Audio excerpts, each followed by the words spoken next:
sola. Y a nuestro hermano pastor se le ocurrió darme todo el capítulo. Todo el capítulo. Estas cartas son pequeñitas en realidad, pero son muy complejas, muy profundas. Entonces, estoy seguro que no le voy a hacer justicia, pero esperemos que el Señor use, ¿verdad?, este mensaje para nuestra edificación. Vamos a orar en ese sentido. Vamos a pedir al Señor que sea con nosotros y que podamos construir en lo que nuestro hermano Víctor decía en la mañana. Los dos temas se relacionan naturalmente.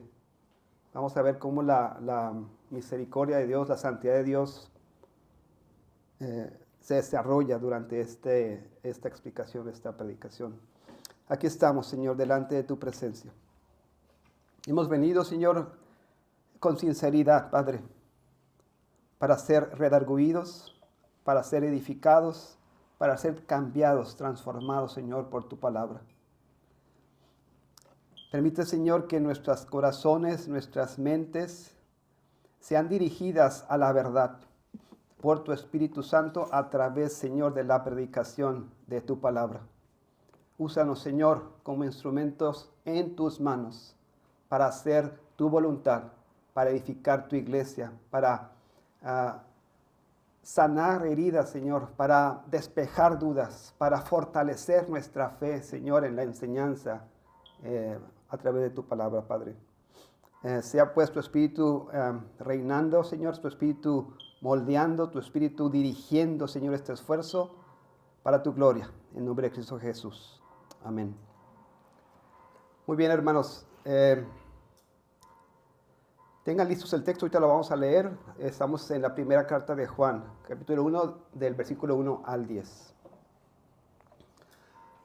Como todos ustedes saben, hermanos, vivimos en una época donde la verdad se ha vuelto sospechosa, por decirlo de alguna manera. La cultura nos susurra: no estés tan seguro, no seas tan firme, no seas tan absoluto. El espíritu de la época declara: no hay verdad absoluta, no hay luz absoluta, no hay pecado absoluto. Pero la Biblia no comparte esta opinión. Y la iglesia de Cristo no puede permitirse compartirla tampoco. El apóstol Juan, el discípulo amado, el anciano pastor, el testigo ocular del Verbo que fue encarnado, escribe con una convicción que corta la niebla de este relativismo. Como un rayo dispersa o corta la oscuridad. El apóstol Juan no escribe para entretener, no escribe para debatir, escribe para proclamar, para asegurar, para afirmar y para anclar a la iglesia de Cristo en realidades eternas. Y su mensaje comienza no con nosotros, sino con Dios. Porque toda sana doctrina, toda vida cristiana saludable, toda iglesia estable comienza con una visión correcta de Dios. ¿Verdad? Y gracias a la escuela dominical que tiene este propósito, al menos en esta sección que estamos atravesando, conocer el carácter de Dios. El apóstol Juan dice: Dios es luz y en él no hay tinieblas. Esta frase es el cimiento sobre el cual se construye todo lo demás. Y no es poesía, no es metáfora suave, es una declaración de la naturaleza, una declaración ontológica absoluta, innegociable del carácter de Dios. Dios es luz. Recordemos que Juan escribió su evangelio para que creamos que Jesús es el Cristo, el Hijo de Dios, y para que creyendo tengamos vida en su nombre. Eso lo estuvimos viendo durante todo su evangelio. Pero ahora, en sus cartas, Juan escribe con 4 propósitos profundamente pastorales. Escribe con propósitos específicos. Víctor hablaba de eso en la mañana. Para que tengáis o que tengamos comunión con Dios, es uno de los propósitos de estos escritos. Para que nuestro gozo sea completo. Para que no pequéis. Y para que sepamos que tenemos vida eterna. Lo vamos a ver eso a través de las cartas que estamos comenzando hoy. Juan quiere una iglesia segura, gozosa, santa y firme. No una iglesia confundida, tibia o susceptible. Quiere una iglesia anclada en el carácter de Dios, anclada en la luz de Dios, en su verdad, en su palabra. En esta realidad cristiana que Juan plantea en estas cartas, una de las verdades más importantes y más ignoradas a la vez de este mensaje es esta. Pongan atención. La salvación verdadera siempre produce evidencia visible. Lo voy a repetir. La salvación verdadera siempre produce evidencia visible.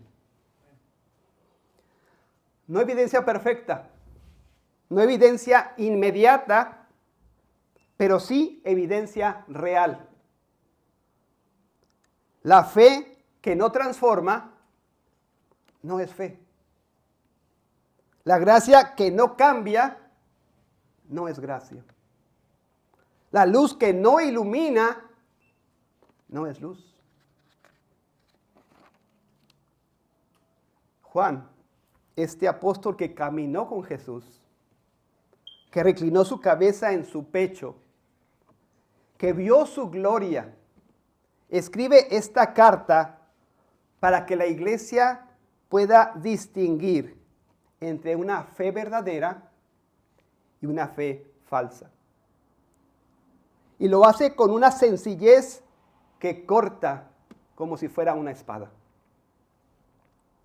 Juan enseña que si alguien falla en su creer, falla en cómo vive o falla en cómo ama, entonces no tiene evidencia de ser hijo de Dios. Esos temas son importantes y van a ver durante todas estas cartas. Lo que debemos creer, cómo debemos vivir y cómo debemos amar. No porque la salvación se gane por obras, sino porque la salvación produce obras. No porque la obediencia nos hace hijos, sino porque los hijos obedecen. No porque el amor nos salva, sino porque los salvos aman.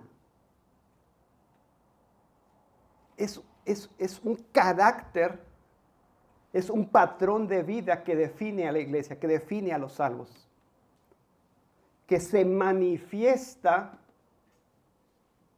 es real en la vida de los que han sido redimidos. Hay un patrón de carácter y de conducta que emerge de la realidad bíblica de la salvación según lo concibe Juan y nos los transmite en estas cartas. La luz produce confesión. La verdad produce obediencia. El amor produce sacrificio. La vida eterna produce perseverancia. No es al revés. Es por lo que Dios ha hecho en nosotros que podemos perseverar. Es por lo que Dios ha hecho en nosotros que podemos obedecer, etcétera, etcétera. Hay un resultado evidente, palpable, real en la vida de la iglesia. Vamos a leer 1 de Juan, capítulo 1, del 1 al 10.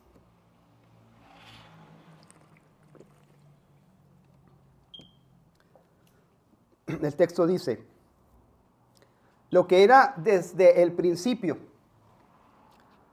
lo que hemos oído, lo que hemos visto con nuestros ojos, lo que hemos contemplado y palparon nuestras manos tocante al verbo de vida. Y hace un paréntesis. Porque la vida fue manifestada y la hemos visto y testificamos y os anunciamos la vida eterna, la cual estaba con el Padre y se nos manifestó. Retoma en el versículo 3. Lo que hemos visto y oído, esto os anunciamos. Aquí viene sus propósitos, para que también vosotros tengáis comunión con nosotros. Y nuestra comunión verdaderamente es con el Padre y con su Hijo Jesucristo. Estas cosas os escribimos para que vuestro gozo sea cumplido.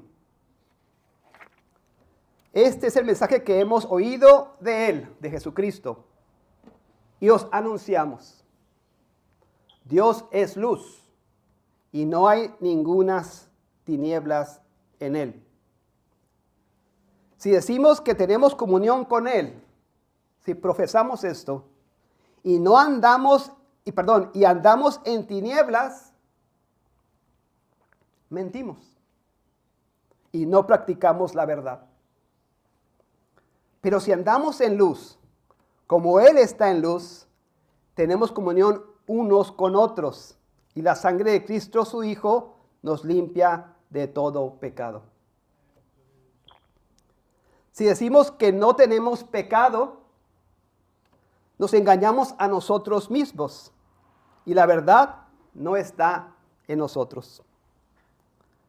Si confesamos nuestros pecados, Él es fiel y justo para perdonar nuestros pecados y limpiarnos de toda maldad. Si decimos que no hemos pecado, le hacemos a Él mentiroso y su palabra no está en nosotros. Voy a leer el primer versículo otra vez. Lo que era desde el principio, lo que hemos oído, lo que hemos visto con nuestros ojos, lo que hemos contemplado y palpado en nuestras manos, tocante al verbo de vida. Juan no abre su escrito, hermanos, como quien redacta una carta común.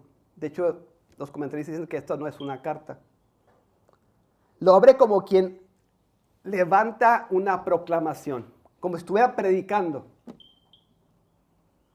No empieza hablando de sí mismo, no se presenta, ni de sus lectores a quienes está dirigido, ni siquiera de la acción misma de predicar. Comienza hablando del objeto glorioso que define todo el mensaje. Aquel que era desde el principio. Esas son sus palabras iniciales. Antes de llevarnos al anuncio mismo, Juan nos obliga a contemplar qué se anuncia. Lo que se anuncia no es una idea solamente, ni un rumor religioso, ni una filosofía espiritual. Lo que se anuncia es una persona que puede ser oída, vista, contemplada y tocada. El Verbo eterno que estaba con Dios ha entrado en la historia humana. La vida misma se hizo carne.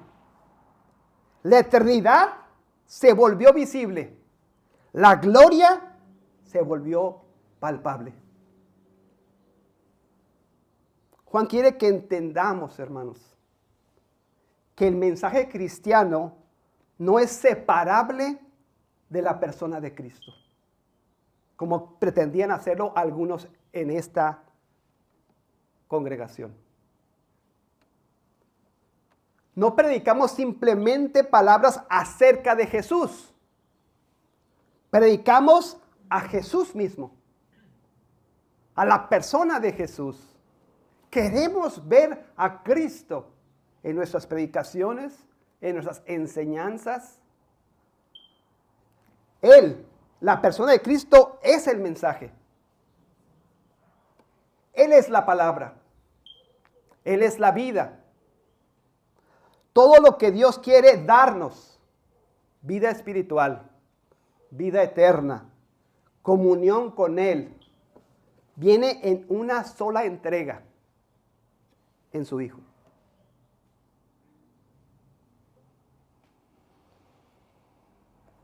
Por eso el lenguaje de la carta es deliberadamente profundo, casi ambiguo.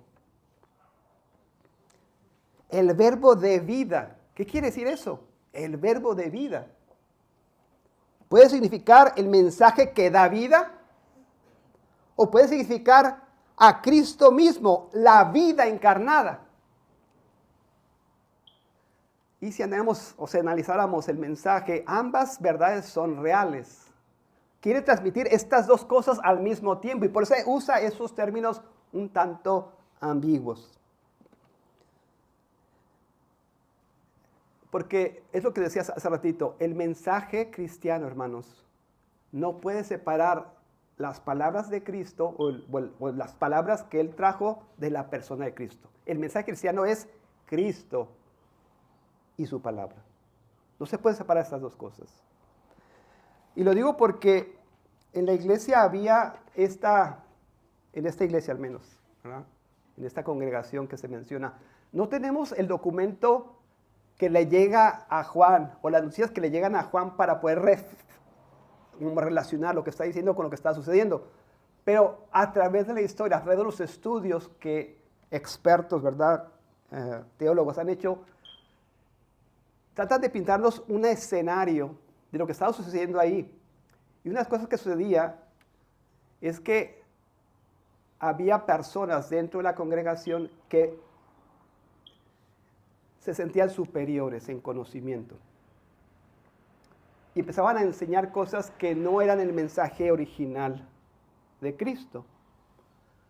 Juan quiere, de alguna forma, traer la atención de esta congregación nuevamente al mensaje que es desde el principio, ¿verdad? El mensaje que Cristo estaba enseñando. El propósito final de Juan es llevarnos a la comunión. Comunión con los testigos que vieron y tocaron el verbo. Y comunión con Dios mismo. Estas cosas os escribo, ¿verdad? Para que pueda haber esta comunión. Y esta comunión, dice el texto, produce gozo. Gozo completo. Gozo total. Gozo divino. Gozo que nace cuando nuestra alma despierta a la realidad de que la vida eterna no es un concepto solamente, sino una persona que se dejó tocar por manos humanas. Esto es lo que quiere Juan que entendamos. Lo que yo vi, lo que escuché, lo que palpé. Está hablando de la persona de Cristo. No está hablando de una mitología, una revelación, no sé, mística. No, está hablando de lo que sucedió, de su testimonio ocular, de contemplar, ¿verdad?, a la gloria de Dios en Cristo Jesús, de contemplar la verdad de Dios en Cristo Jesús, y quiere que volvamos, al menos este grupo, a comprender esto. Versículo 2. Porque la vida fue manifestada y la hemos visto y testificamos y os anunciamos la vida eterna, la cual estaba con el Padre. ¿Y qué dice? Y se nos manifestó. Está explicando, ¿verdad?, algo allí. Juan introduce este paréntesis que romper la gramática, ¿verdad? De los comentarios que estaba estudiando, pues, ¿qué está pasando aquí? ¿Por qué hace esto Juan? Pero en vez de interrumpir, en realidad tiene la intención, hermanos, de que no seamos indiferentes a lo que está diciendo. Quiere profundizar nuestra comprensión de lo que acaba de decir en el versículo 1. Quiere que sintamos el peso de esto. La vida eterna estuvo con el Padre y apareció en el mundo en un cuerpo que podía ser visto, oído y tocado. La vida eterna, hermanos, caminó por las calles de Galilea. La vida eterna tenía rostro. La vida eterna habló con voz humana. Lo que quiere que entendamos. Juan insiste en que él mismo fue testigo de esa manifestación. No transmite rumores, ni especulaciones espirituales, ni experiencias privadas que haya tenido él. Él proclama lo que vio, lo que tocó, lo que entró en la historia humana. Su proclamación es un acto de testimonio, pero no hace énfasis en su testimonio, sino en la realidad gloriosa que fue manifestada en la persona de Cristo Jesús. Esa realidad, hermanos, nos enseña que la vida eterna que estaba con el Padre se nos ha mostrado en Cristo Jesús.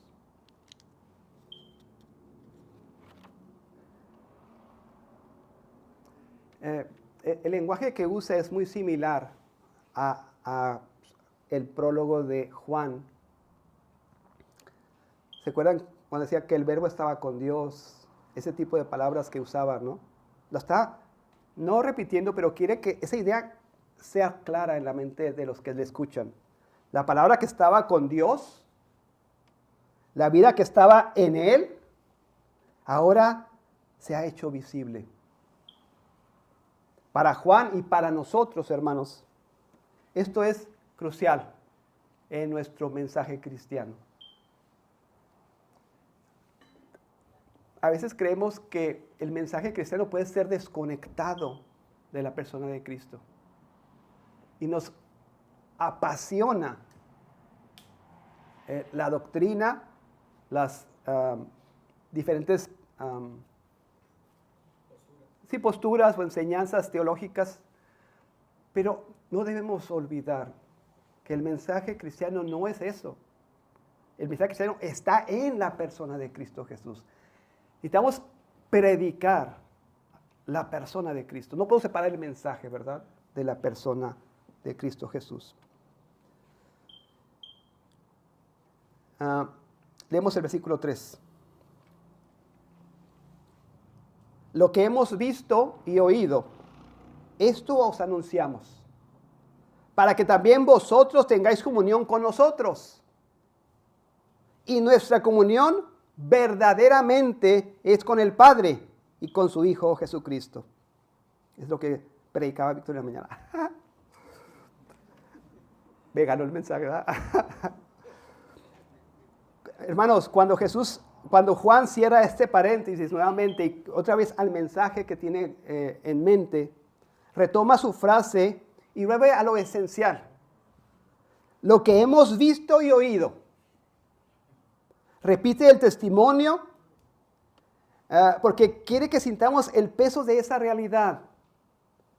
Esa realidad física, histórica.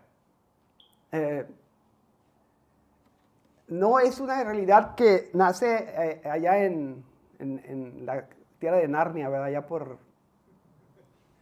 no, es una realidad histórica, humana. Y después de volver a tomar el tema dice, y esto os anunciamos, esta verdad, esta realidad.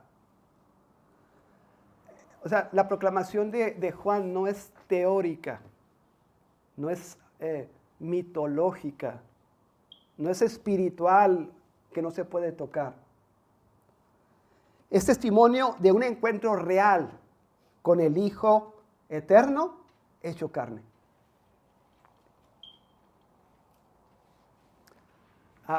El propósito de su anuncio no es simplemente informarnos de lo que sucedió, sino invitarnos a entrar en la misma comunión que Él disfruta. En esa comunión que Él disfrutó o disfruta hasta ese día. Y esa comunión no es un club humano, ni una fraternidad religiosa. Es participación viva en la vida del Padre y del Hijo. Eso es casi increíble de concebir. Si unimos lo que Víctor estaba diciendo en la mañana de la santidad de Dios, de la pureza de Dios,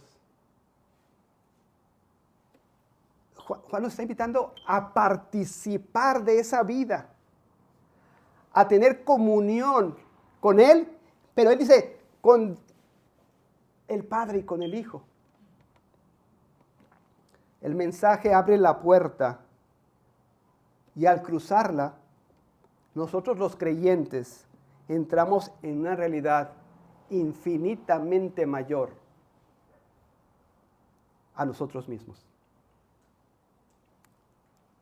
La palabra comunión significa tener algo en común.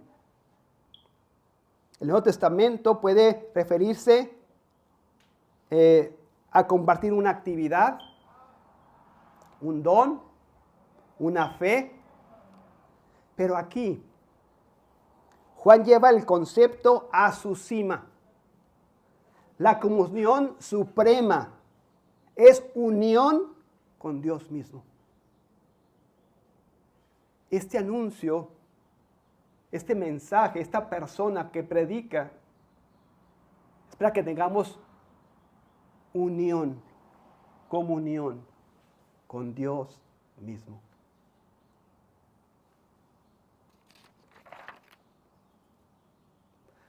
No se trata simplemente de compartir actividades espirituales. Estamos hablando de compartir a Dios o en Dios. Participar de Dios.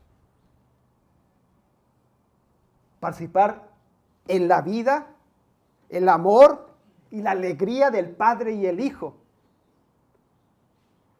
¿Puede pensar eso? ¿Puede imaginar eso? ¿Puede tratar de poner su mente alrededor de todo eso?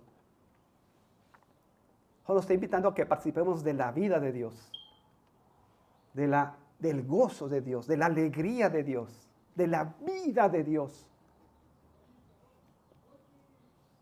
Juan quiere que recibamos el mensaje para que entremos en esa comunión. Y al hacerlo, también entramos en comunión unos con otros. La unidad cristiana no nace de afinidades humanas, sino de una participación común en Cristo Jesús, en su verdad, en su palabra. Eso enfatizaba Víctor también en la mañana. La comunión horizontal, esta que disfrutamos nosotros entre hermanos, es el fruto inevitable de una comunión vertical con Dios.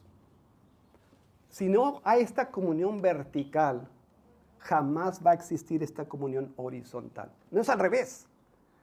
No es que tengamos comunión unos con otros para después tener comunión con Dios. Es que Juan nos invita, esta es la comunión, esta vertical, ¿verdad?, que estoy invitando a que hagamos. Y como consecuencia, vendrá esa comunión horizontal de la vida práctica, de la vida diaria, de la evidencia de que tenemos esta comunión con Dios. En este versículo, la comunión alcanza su punto más alto. Dios mismo es el centro, el tesoro y esta realidad que compartimos. Es tan importante lo que está sucediendo en la escuela dominical. Hermanos, si no entendemos la persona, el carácter de Dios, jamás tendremos comunión unos con otros. La invitación de Juan es eso, que comprendamos y que participemos de esta comunión con Dios, para que de esa comunión con Dios fluya naturalmente la comunión unos con otros. La unión con los creyentes es preciosa, pero secundaria.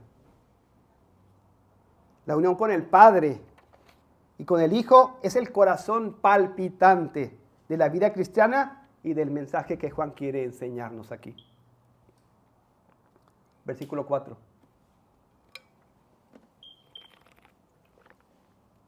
Estas cosas os escribimos. Otro propósito, para que vuestro gozo sea cumplido. Aquí Juan nos revela otro de los propósitos por los que escribe. No solo para proclamar el mensaje y que tengamos comunión, sino para que, y esto es bien importante, para que su gozo pastoral, lo que él está predicando, sea cumplido en nuestro completo gozo, o en el completo gozo de esta congregación a la que escribe. Su alegría está atada al bienestar espiritual de las ovejas a las que pastorea. Así es el gozo en el Señor. No es un gozo egoísta. O sea, Juan se deleita y quiere que participemos de lo que Él tiene.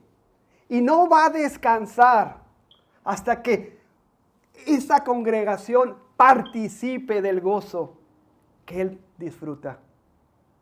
Y su gozo se complementa cuando ve perseverar a sus hermanos en Cristo Jesús. Su gozo se nutre cuando otros se gozan en Cristo Jesús. Es lo que está diciendo. No puede descansar mientras ellos no estén firmes en la verdad.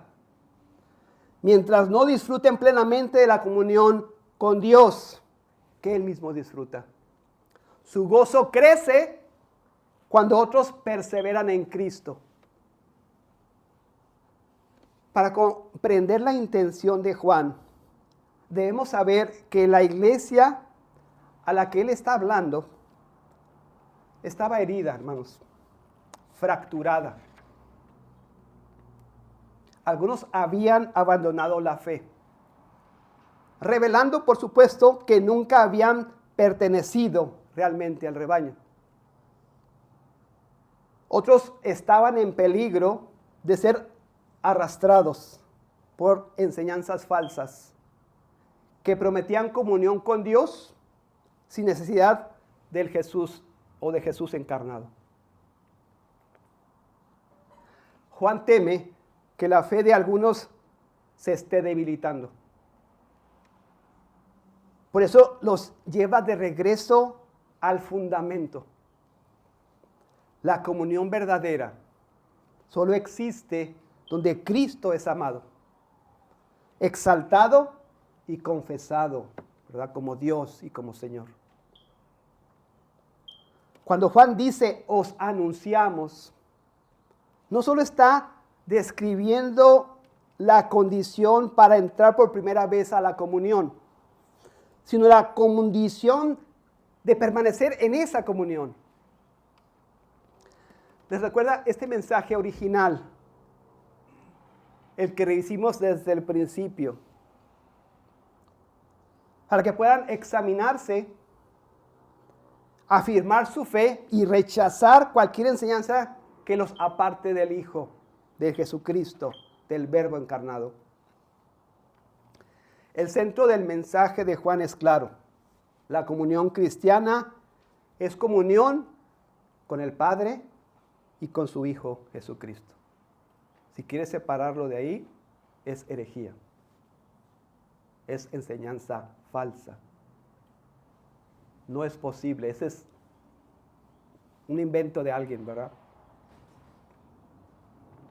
No existe comunión con Dios que ignore o minimice a Jesús.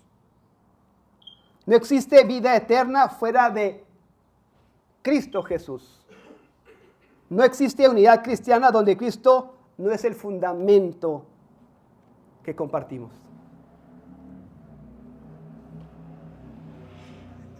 O sea, la iglesia, y de hecho sucede, la iglesia puede tolerar diferencias secundarias, pero nunca puede sacrificar la verdad del Evangelio en nombre de una unidad superficial.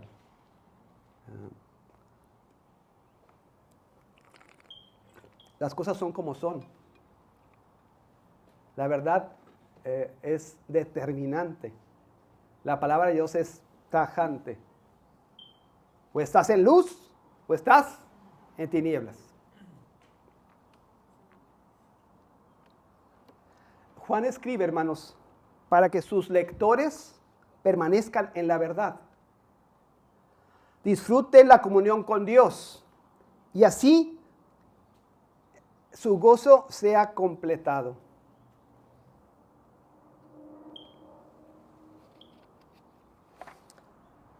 Y lo importante del mensaje, al menos en este versículo, es que ese gozo lo amarra con Cristo Jesús. Cuando entendemos a la persona de Cristo, a Cristo Jesús, es cuando realmente podemos experimentar este gozo, esta comunión de la que está hablando. Versículo 5.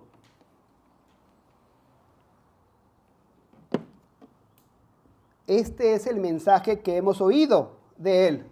Él es Jesucristo. Y os anunciamos. Dios es luz y no hay ningunas tinieblas en Él. Cristo enseñó esto. Los primeros 4 versículos nos dejan ver que esta iglesia enfrentaba un peligro real. Algunos estaban comenzando a dudar de que Dios se hubiera revelado históricamente. Estamos hablando menos de 100 años, menos 60, 70 años. Pero Juan no inicia su respuesta atacando directamente ese error. Comienza en el fundamento, aún más bajo. Y nos dice, la comunión verdadera con Dios exige, y eso es clave, la comunión verdadera con Dios exige caminar en la realidad de quién es Dios, en palabras más sencillas. Para tener comunión con Dios es necesario vivir de acuerdo al carácter de Dios, vivir de acuerdo a la verdad de Dios, vivir de acuerdo a la luz de Dios.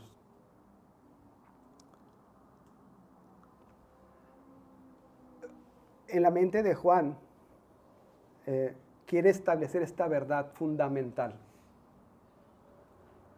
Y por eso dice, o recuerda lo que Cristo les enseñó. Dios es luz. Y este tema, no voy a exponer mucho de pero es exactamente lo que está sucediendo en la escuela dominical. Estamos aprendiendo de esta naturaleza de Dios, de la persona, de los atributos, de las perfecciones de Dios. Y Juan toma ese mensaje y lo va a aplicar a esta enseñanza. Esto de que Dios es luz no es una metáfora o solamente una metáfora decorativa, ¿no? Lo que está haciendo Juan es una afirmación que define toda la vida cristiana. La luz revela. La luz salva. La luz purifica. La luz expone. La luz guía. Y sobre todo, la luz muestra la belleza moral o la santidad de Dios. Esta es una verdad fundamental que Pablo quiere comunicar a la iglesia y a nosotros, Juan, ¿verdad? El día de hoy. Decía Víctor en la mañana, en él no hay sombra, no hay grietas, no hay rincón oscuro. Su ser es pura santidad, pura verdad, pura gloria. Juan toma un símbolo profundamente arraigado en la Escritura. Dios que se viste de luz, Dios que habita en luz inaccesible, Dios cuya presencia ilumina y cuya santidad quema y lo aplica a la vida cristiana. Si Dios es luz, entonces vivir en tinieblas es incompatible con tener comunión con Él. ¿Se entiende? Si Dios es luz, entonces vivir en tinieblas es incompatible si decimos que tenemos comunión con Dios. Y no se trata de un debate filosófico. Esto es una realidad bíblica, moral. La luz y las tinieblas no pueden mezclarse. No hay comunión entre la luz y las tinieblas. No se puede caminar con Dios mientras se abraza aquello que Él rechaza. Es imposible tener comunión con Dios, caminar con Dios, cuando abrazamos lo que Él rechaza. No se puede disfrutar de esa comunión con el Padre mientras se ama aquello que crucificó a su Hijo. Esta es la verdad profunda que quiere que entendamos. Juan quiere que entendamos que la comunión no es un sentimiento,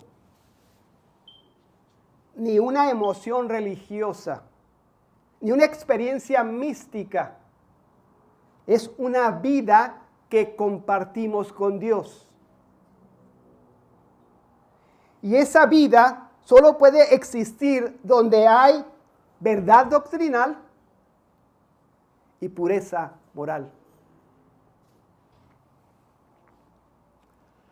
Esta comunión exige creer la verdad acerca de Jesús y caminar en la luz del carácter de Dios. Lo hemos dicho de algunas otras maneras, pero a veces en nuestra mente, y esto sucedía, esto es lo que estaban enseñando también en esta iglesia, llegamos a separar nuestra actividad física de nuestra vida espiritual. Y podríamos pensar, pues no es tan grave.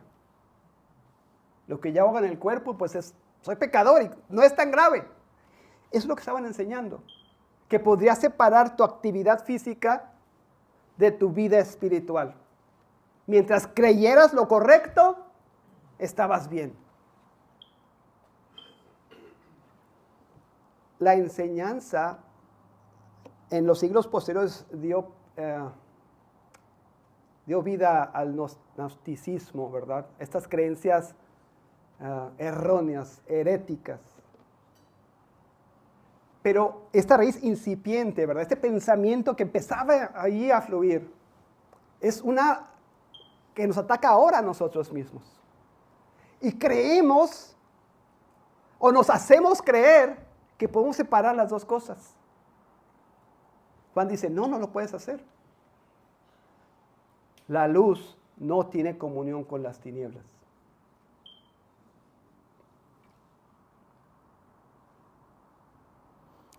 La comunión con Dios es imposible sin la luz de Dios.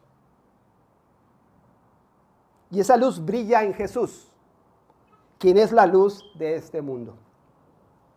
6. Si decimos que tenemos comunión con Él y andamos en tinieblas, mentimos y no practicamos la verdad.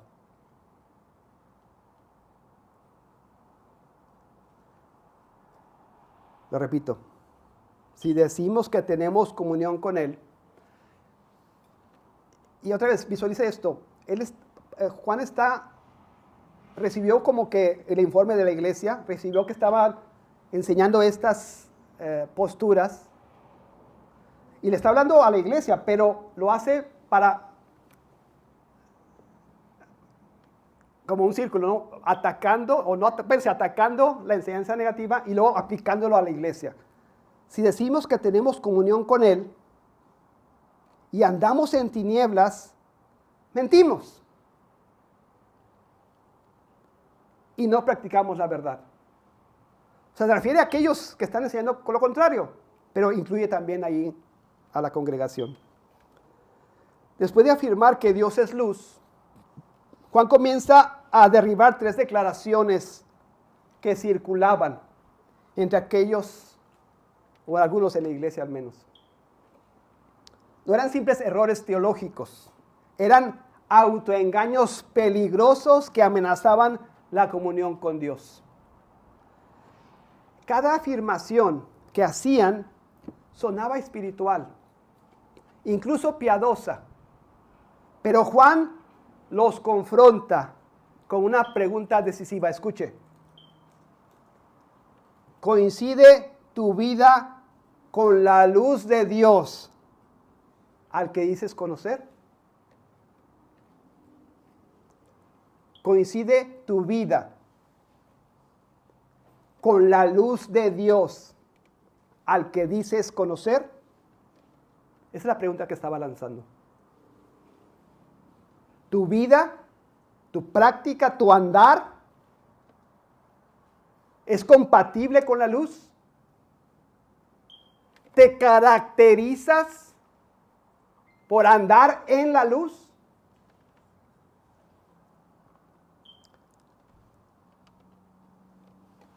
Si dices que conoces a Dios,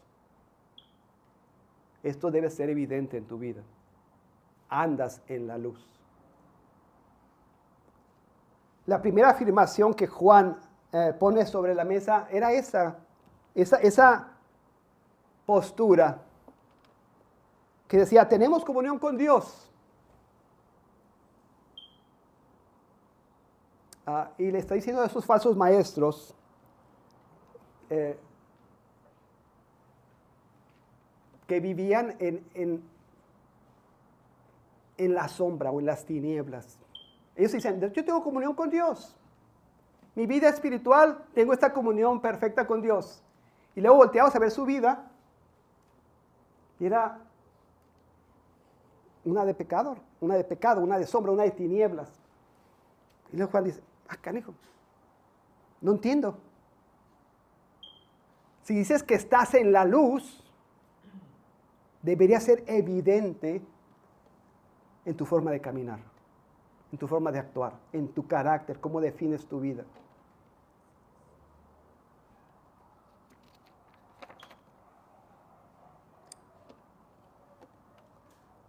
Él les afirma, y lo dice el texto, que se engañaban a sí mismos. No practicaban la verdad. Y practicar la verdad no es simplemente sostener doctrinas correctas. Es vivir, andar conforme a la realidad moral que Dios ha revelado en Jesucristo. Y por eso el punto que hacía de referencia a la escuela dominical. Estamos aprendiendo de la santidad de Dios. Estamos aprendiendo que Dios es luz. Estamos aprendiendo que Él es, no hay ningún pecado en Él. Y luego por otro lado nos dice Juan que nosotros tenemos comunión con ese Dios. O es la definición del cristiano, ¿verdad? Entonces él se pregunta, ¿cómo un cristiano puede decir que tiene comunión con Dios, que comparte de la vida de Dios y se caracteriza por vivir en tinieblas? No tiene sentido.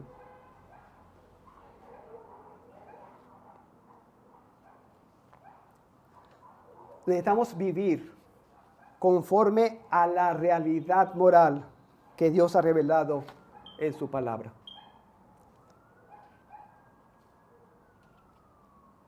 La verdad es un modo de vida, hermanos. No solo una afirmación teológica. Quienes viven en pecado, quienes caminan en tinieblas, muestran que no pertenecen a Dios, por más que lo confiesen con sus labios.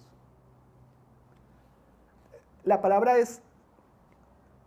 no es el pecado ocasional o el que caemos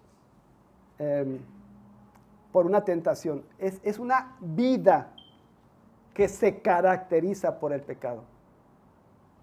Es una vida que está fuera de la luz. Es una vida que no comparte esa vida de Dios.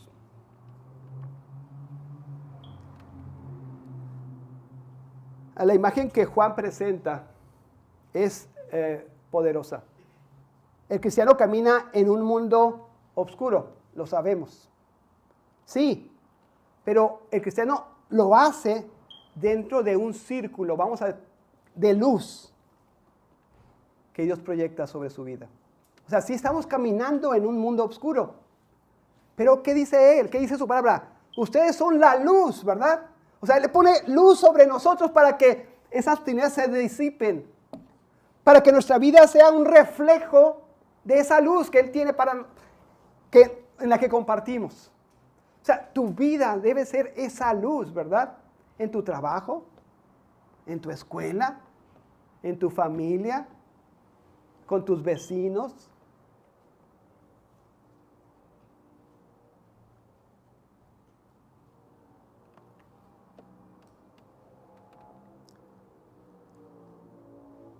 Quien ama esta luz, hermanos, se acerca a ella, aunque duela. Porque la luz, como decía, revela nuestro estado, ¿verdad? No podemos ocultar nada ahí. Pero el verdadero Hijo de Dios quiere estar ahí en la luz. Aunque sea expuesto, quiere estar en comunión. Porque ahí está Dios. Porque ahí está Jesús. Juan quiere que entendamos que la comunión con Dios no es una emoción, ni una experiencia mística, ni una afirmación verbal solamente. Es un caminar. Es una vida. Es un estilo de existencia que refleja la naturaleza de Dios, que es luz. Esa es la comunión con Dios. Cuando nuestro estilo de vida, contra nuestro estilo de existencia, refleja la luz de Dios. Versículo 7. Estoy apurando porque se nos acaba el tiempo. Le digo que está complicada, no está sencilla, muy complicado los temas. 7. Pero si andamos en luz,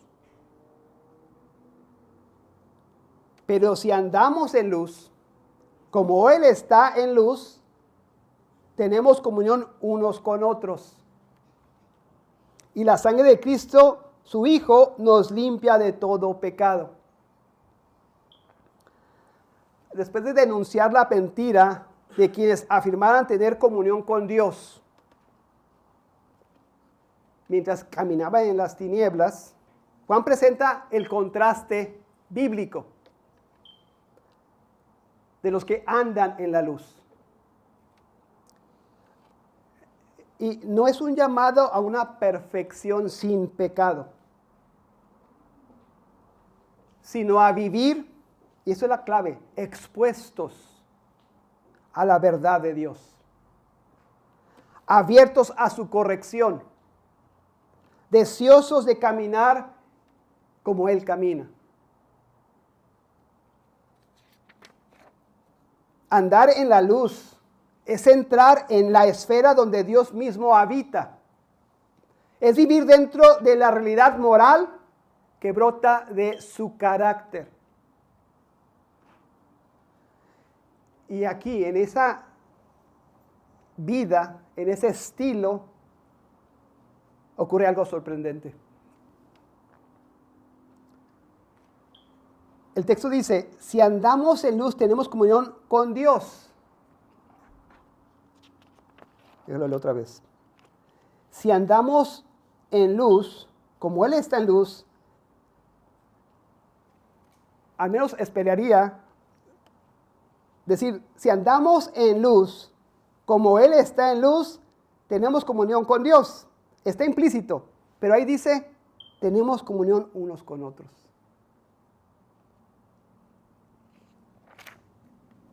El punto es que nunca va a haber esa comunión unos con otros si no estamos caminando en la luz.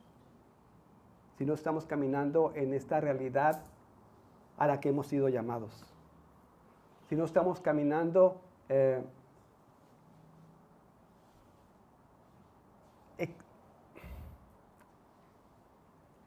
sin esconder nuestro pecado. O sea, el hecho de que Dios, sea luz, no podemos esconder absolutamente nada. Todo lo que somos es revelado en esa luz de Dios. La actitud cristiana no es escondernos de la luz, es ir a la luz para que nuestros pecados sean purificados. El punto que estaba atacando es que la gente decía, o estos pensadores decían, mira, no te preocupes por el pecado está en el cuerpo. Tu espíritu, mientras tengas bien en tu espíritu, estás bien. No te preocupes por... Y no, Juan dice, no, eso es una herejía. Tu vida práctica, tu vida diaria, debe ser vivida en la luz. Y no está diciendo que no peques, está diciendo que estés consciente y estés exponiéndote a esa luz para que esa luz destruya, limpie, purifique tu vida. Ellos negaban el pecado. Nosotros no negamos el pecado. Sabemos que somos pecadores y buscamos a Dios para que seamos libres del pecado. Confesamos el pecado. Estamos de acuerdo con Dios que somos pecadores. Y buscamos que nuestra vida sea limpiada. No es una perfección, pero es una declaración de armonía con Dios. Señor, soy pecador. Limpia mi pecado. Purifica mi vida. No quiero esconderme, no quiero aparentar. No quiero ser hipócrita. Limpia mi vida.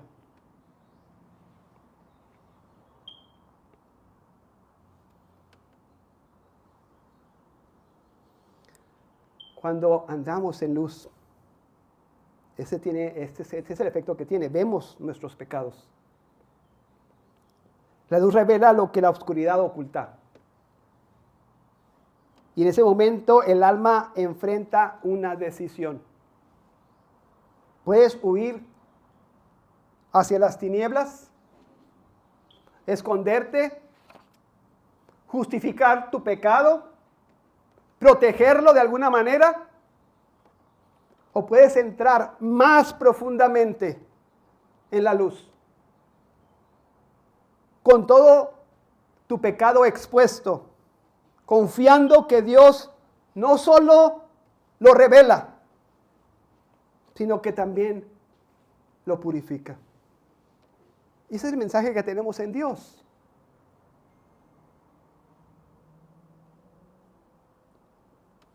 Entonces, Juan pronuncia una de las declaraciones más preciosas del Evangelio.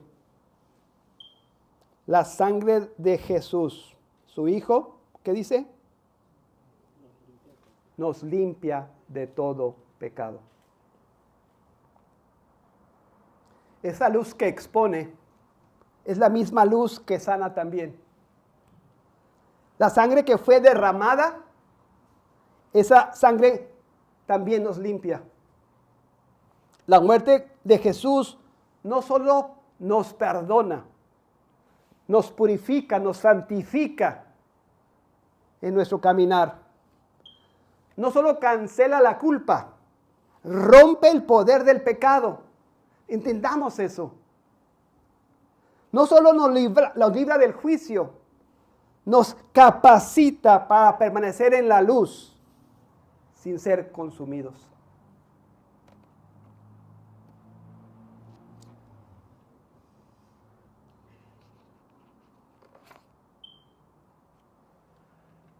Esta es la vida cristiana, hermanos.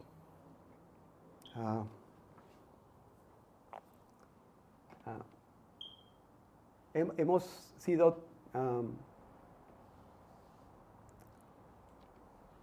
algunas otras imágenes, hemos sido traspuestos, ¿verdad? Del reino de las tinieblas al reino de la luz.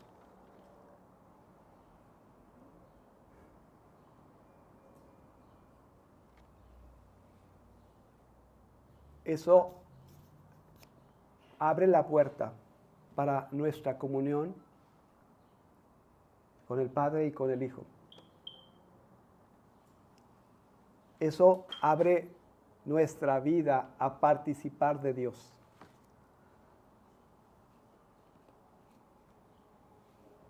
En la experiencia diaria, en la experiencia de nuestro diario caminar, aunque sabemos nuestra posición, aunque entendemos lo que Cristo ha hecho, experimentamos tentación, pecado.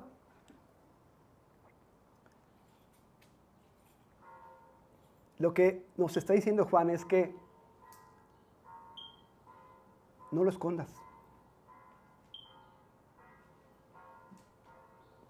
Confiésalo a Dios. No aparentes. Es más fácil, hermanos, en nuestra mente justificar nuestras malas acciones. Porque nadie se da cuenta, no somos expuestos.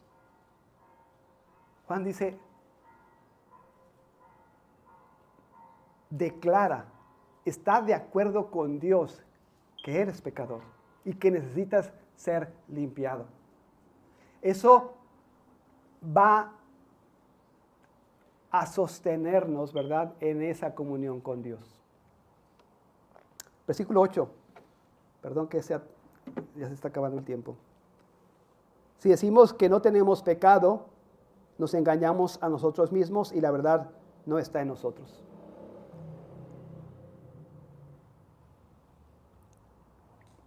Si decimos que no tenemos pecado, nos engañamos a nosotros mismos y la verdad no está en nosotros. no estamos diciendo, hermanos, que no somos o que no tenemos pecado. La enseñanza que circulaba era esa. En la mente de estos pensadores falsos maestros, ideaban un sistema en el que podían separar sus actos físicos de su vida espiritual.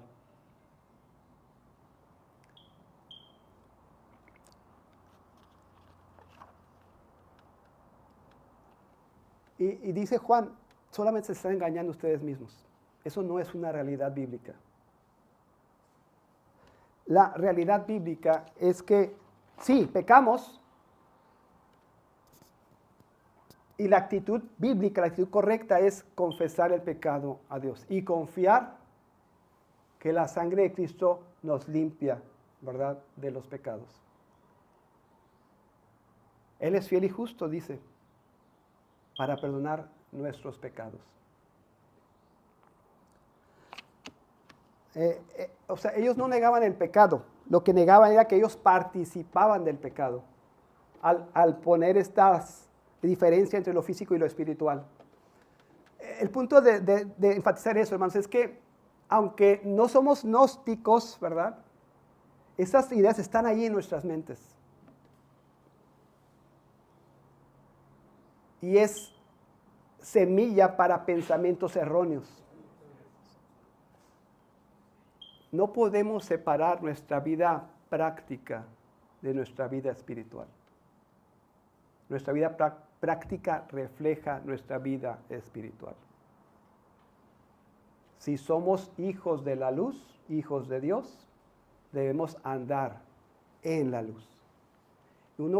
Una de las características de las personas, de los hijos de Dios, es que no se esconden, sino que confiesan su pecado y confían en que Dios les sostiene. Voy a saltar todo eso porque se me acabó el tiempo. Nada más para enfatizar el 9.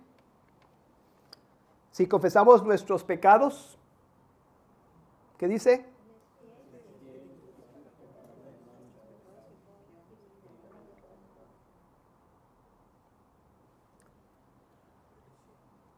Si confesamos, ¿qué significa confesar? Nomás voy a tratar de definir esta palabra. Creo que se entiende muy bien, no es nada oculto. Si confesamos nuestros pecados, Él es fiel y justo para perdonar nuestros pecados y limpiarnos de toda maldad. Confesar nuestros pecados, hermanos, es no ocultarlos, no negarlos. Llegar ante Dios y decir, Señor, soy pecador. Y a veces, creo que el pastor alguna vez habló de esto, confesamos de forma tan genérica. Sí, Señor, soy pecador, perdóname. Se trata de examinar nuestras vidas y estar de acuerdo que mi práctica, eso que usted sabe que está mal, porque todos saben, llevarla a Dios y decir, Señor, perdóname por robar este dinero a mi hermano, o este dinero a mi papá, perdóname por mentir este día contra esta persona, perdóname por estafar, perdóname por ver obscenidades, perdóname por faltar el respeto a mis padres, perdóname por no suplir para mi familia.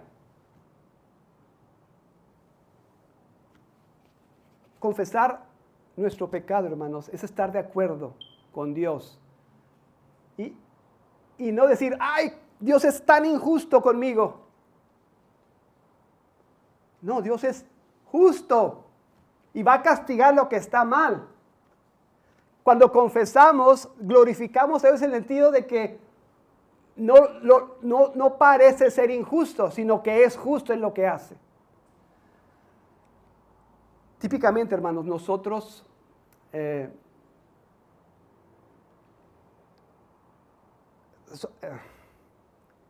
escondemos nuestras prácticas pecaminosas. No es como lo haces, sino como lo dices. No, escondemos al modo de que aparentamos ser lo que no somos. Y luego recibimos disciplina y decimos, Señor, pues ¿cómo el hermano Alonso, verdad? Si él predica allí. ¿Cómo el hermano Alonso si él me enseña? Y el hermano Alonso es un pecador, ¿verdad?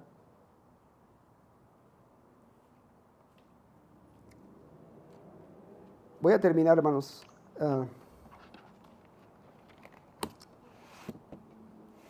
Creo que el mensaje de Juan lo vamos a estar revisando todavía muchos más domingos.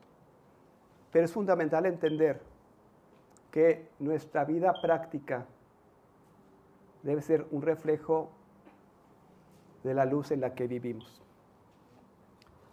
Debe traer certeza a nuestra alma, nuestra conducta, porque estamos en comunión con la luz. Jamás habrá gozo, jamás habrá certeza de nuestra salvación si nuestra práctica diaria no refleja la naturaleza de Dios. Vamos a orar y vamos a pedir al Señor que nuestras vidas reflejen, nuestras vidas hablen, nuestras vidas sean determinadas, sean distinguidas por la forma en que caminamos en la luz. Señor, te damos gracias por tu palabra, Señor, en esta tarde. Te damos gracias, Señor, por este mensaje cortante, por este mensaje claro que evidencia, Señor. Ayúdanos a comprender que el mensaje de Cristo, Señor, no son simplemente sus palabras, es la persona de Cristo encarnada que hizo posible nuestra redención. Enséñanos, Señor, a comprender que como hijos de luz debemos andar en la luz, caracterizarnos por vivir, actuar, pensar, sentir como hijos de luz. Perdona, Señor, nuestros pecados. Confesamos y estamos de acuerdo, Señor, que somos pecadores y dependemos de tu gracia, de tu misericordia, de tu perdón. Te ruego, Señor, por mi vida, por la vida de mis hermanos, en nombre de Cristo Jesús. Amén.